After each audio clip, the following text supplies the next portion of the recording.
Assalamualaikum warahmatullahi wabarakatuh. Saya Aldi Mahendra, NIM 17143111017 dari Fakultas Teknik Informatika Ubara Universitas Bhayangkara Surabaya. Sehubungan dengan UAS dari mata kuliah Bapak Budi, yaitu Cloud Computing, saya akan menjelaskan tentang apa itu OpenStack, lalu apa fungsinya, serta komponen-komponen penyusunnya. Yang pertama, apa itu OpenStack? OpenStack adalah seperangkat alat perangkat lunak untuk membangun dan mengelola platform komputasi awan untuk cloud publik maupun pribadi. OpenStack juga sebuah sistem operasi cloud yang mengelola sumber daya komputasi penyimpanan dan konektivitas jaringan yang tersedia pada infrastruktur fisik seperti dalam sebuah fasilitas pusat data atau yang biasa kita sebut dengan data center, dan diatur melalui satu dashboard yang memberikan kontrol administrasi sehingga user bisa melakukan provisioning sendiri dengan mudah sesuai dengan kebutuhan melalui web interface. OpenStack merupakan open source software project di mana OpenStack ini bukan merupakan single software melainkan multi software yang terdiri dari beberapa aplikasi atau kumpulan dari beberapa aplikasi yang saling bekerja sama untuk menyediakan fungsi sebagai cloud operating system, sehingga nama project tersebut dinamakan OpenStack. Dan untuk komponen-komponen yang membentuknya disebut dengan subproject. OpenStack memungkinkan pengguna menggunakan mesin virtual dan mesin virtual lain yang menangani berbagai tugas untuk mengelola cloud dengan tepat dan cepat.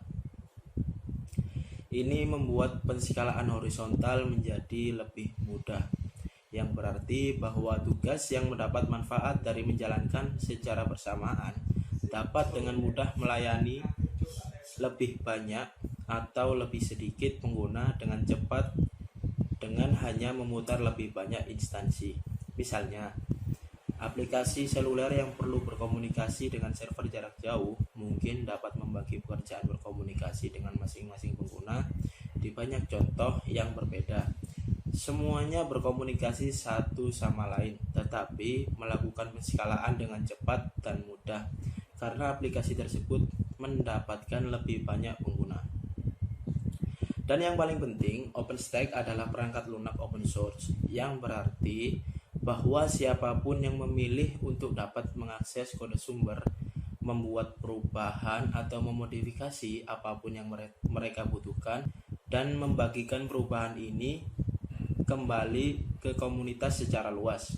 Ini berarti bahwa OpenStack memiliki manfaat dari ribuan pengembang di seluruh dunia yang bekerja sama untuk mengembangkan produk terkuat, paling kuat, dan paling aman yang mereka bisa.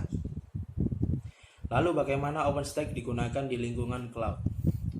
Cloud adalah semua tentang menyediakan komputasi cloud untuk end user di lingkungan yang jauh, di mana perangkat lunak yang sebenarnya berjalan sebagai layanan pada server yang andal dan terukur daripada di setiap komputer pengguna akhir atau end user. Komputasi awan dapat merujuk ke banyak hal berbeda, tetapi biasanya industri berbicara tentang menjalankan berbagai item sebagai layanan, seperti perangkat lunak, platform, dan infrastruktur. OpenStack masuk ke dalam kategori yang terakhir dan dianggap sebagai yang biasa kita sebut dengan infrastruktur sebagai layanan atau yang bisa disingkat menjadi IaaS. Menyediakan infrastruktur berarti bahwa OpenStack memudahkan pengguna untuk dengan cepat menambahkan instansi baru yang dapat digunakan komponen cloud lainnya. Biasanya, infrastruktur kemudian menjalankan platform di mana pengembang dapat membuat aplikasi perangkat lunak yang dikirim ke pengguna akhir. Lalu apa saja komponen dari OpenStack sendiri?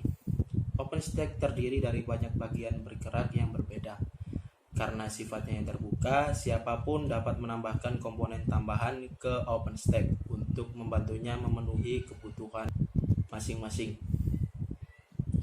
Tetapi komunitas OpenStack secara kolaboratif mengidentifikasi 9 komponen utama yang merupakan bagian dari inti OpenStack yang didistribusikan sebagai bagian dari OpenStack dan secara resmi dikelola oleh komunitas OpenStack. Yang pertama adalah Nova. Nova adalah mesin komputasi utama di belakang OpenStack. Ini digunakan untuk menyebarkan dan mengelola sumber besar dan mengelola sejumlah besar mesin virtual dan contoh lain untuk menangani tugas komputasi. Yang kedua ada Swift. Swift adalah sistem penyimpanan untuk objek dan file. Daripada ide tradisional tentang merujuk ke file berdasarkan lokasi mereka pada disk drive. Pengembang dapat merujuk pada pengidentifikasi unik yang merujuk pada file atau informasi dan membiarkan OpenStack memutuskan di mana menyimpan informasi tersebut. Ini membuat penskalaan menjadi lebih mudah karena pengembang tidak perlu khawatir tentang kapasitas pada satu sistem di belakang perangkat lunak.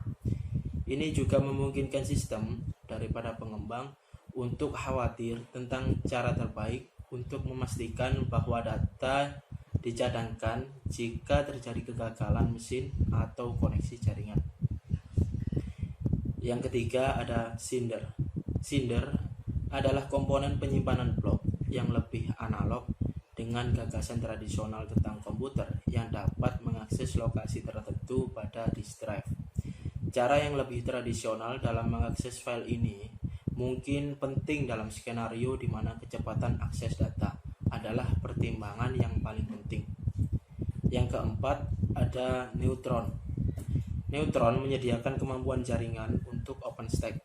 Ini membantu untuk memastikan bahwa masing-masing komponen dari penyebaran OpenStack dapat berkomunikasi satu sama lain dengan cepat dan efisien. Yang kelima ada Horizon. Horizon adalah dashboard di belakang OpenStack. Ini adalah satu-satunya antarmuka grafis untuk OpenStack. Jadi, bagi pengguna yang ingin mencoba OpenStack, ini mungkin komponen pertama yang mereka lihat. Pengembang dapat mengakses semua komponen OpenStack secara individual melalui antarmuka pemrograman aplikasi atau yang biasa kita sebut dengan API. Tetapi, dashboard memberikan administrator sistem pandangan tentang apa yang terjadi di cloud dan mengelolanya sesuai kebutuhan. Yang keenam ada Keystone. Keystone menyediakan layanan identitas untuk OpenStack. Ini pada dasarnya adalah daftar pusat dari semua pengguna cloud OpenStack.